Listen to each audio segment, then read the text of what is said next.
দেশের অবস্থা একদম ভালো না।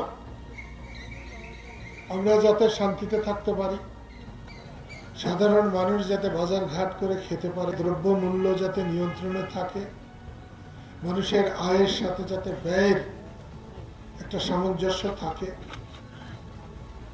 এটা রোজাদার যদি আল্লাহর কাছে প্রার্থনা করে আল্লাহ নিশ্চয়ই কবুল করতে পারে। আর আল্লাহ কিছু কবুল করলে দুনিয়ার কোনো শক্তি নাই যে সেটা বিফল হয়। আমি আমার সারা জীবনে দেখেছি আল্লাহ যখন যাকে যেটা কবুল করেন তারা জয়ী হয়, তারা সম্মানিত হয়।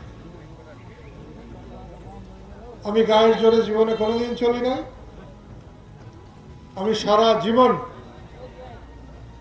মানুষের সেবা করার চেষ্টা করেছি। যতক্ষণ চলাফেরা করতে পারবো মানুষের পাশে দাঁড়াবার জন্যে, মানুষের সেবা করার জন্যে আমি সবসময় তৈরি থাকব।